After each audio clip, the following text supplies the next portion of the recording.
ಕಳೆದೆರಡು ದಿನಗಳಿಂದ ದಕ್ಷಿಣ ಕನ್ನಡ ಜಿಲ್ಲೆಯಾದ್ಯಂತ ಹಲವು ಕಡೆಗಳಲ್ಲಿ ಅಪಾರ ಹಾನಿ ಉಂಟಾಗಿದ್ದು ಮಂಗಳೂರು ನಗರದ ವಿವಿಧ ಕಡೆಗಳಲ್ಲೂ ಹಾನಿ ಉಂಟಾಗಿರುವ ಬಗ್ಗೆ ವರದಿಯಾಗಿದೆ. ಕೊಂಕಣ್ ರೈಲ್ವೆಗೆ ಸಂಬಂಧಪಟ್ಟಂತೆ ಕುಲಶೇಖರ ಪಡೀಲ್ ರೈಲ್ವೆ ಸುರಂಗ ಮಾರ್ಗದ ತೋಕೂರಿನ ಹಳಿಯ ಕುಲಶೇಖರ್ ಟನೆಲ್ ಬಳಿ ಇಂದು ಬೆಳಗ್ಗೆ ಗುಡ್ಡ ಜರಿದು ರೈಲು ಸಂಚಾರಕ್ಕೆ ಅಡ್ಡಿ ಉಂಟಾಗಿತ್ತು.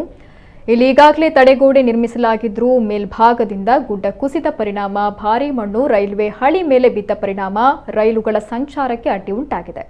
ಘಟನಾ ಸ್ಥಳಕ್ಕೆ ಆಗಮಿಸಿರುವ ರಕ್ಷಣಾ ಕಾರ್ಯಾಚರಣೆ ತಂಡ ಇದೀಗ ಮಣ್ಣು ತೆರವು ಕೆಲಸ ಮಾಡ್ತಾ ಇದೆ. ಆದರೆ ಭಾರೀ ಮಳೆ ಬರ್ತಾ ಇರುವ ಕಾರಣ ಮಣ್ಣು ತೆರವು ಕಾರ್ಯಾಚರಣೆಗೆ ಅಡ್ಡಿ ಉಂಟಾಗಿದೆ. ಹೀಗಾಗಿ ಕೊಂಕಣ್ ರೈಲ್ವೆ ಮಾರ್ಗದಲ್ಲಿ ಸಂಚರಿಸುವವರಲ್ಲಿ ಸಂಚಾರ ವ್ಯತ್ಯಯವಾಗಲಿದೆ.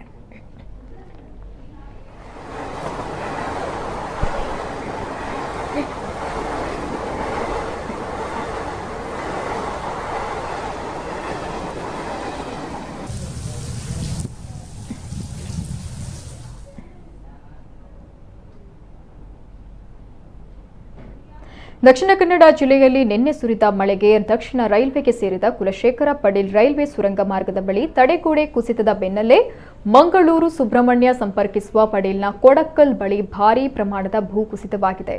ಇಂದು ಮುಂಜಾನೆ ರೈಲ್ವೆ ಹಳಿ ಬಳಿ ಇದ್ದ ಗುಡ್ಡವು ಜಾರಿ ರೈಲ್ವೆ ಹಳಿ ಮೇಲೆ ಬಿದ್ದಿದ್ದು ಮುಂಜಾನೆಯಿಂದಲೇ ಸುಬ್ರಹ್ಮಣ್ಯ ಕಡೆಗೆ ತೆರಳುವ ರೈಲು ವ್ಯತ್ಯಯವಾಗಿದೆ. ಹಿಟಾಚಿ ಮೂಲಕ ಮಣ್ಣು ತೆಗೆಯಲಾಗ್ತಾ ಇದ್ದು ಭಾರೀ ಮಳೆಯಿಂದ ಹಳಿ ತುಂಬಾ ಕೆಸರು ತುಂಬಿಕೊಂಡಿದ್ದು ಕಾರ್ಮಿಕರು ಕೆಸರು ಮಣ್ಣು ತೆಗೆಯಲು ಹರಸಾಹಸ ಪಡ್ತಿದ್ದಾರೆ. ಘಟನಾ ಸ್ಥಳಕ್ಕೆ ರೈಲ್ವೆ ಇಲಾಖಾ ಅಧಿಕಾರಿಗಳು ತೆರಳಿ ಪರಿಶೀಲಿಸಿದ್ದಾರೆ. ಇಂದು ಸಂಜೆಯೊಳಗೆ ಕೆಸರು ತೆಗೆದು ರೈಲು ಓಡಾಟಕ್ಕೆ ಅನುವು ಮಾಡಿಕೊಡಲಾಗುತ್ತೆ ಅಂತ ಇಲಾಖಾ ಅಧಿಕಾರಿಗಳು ತಿಳಿಸಿದ್ದಾರೆ.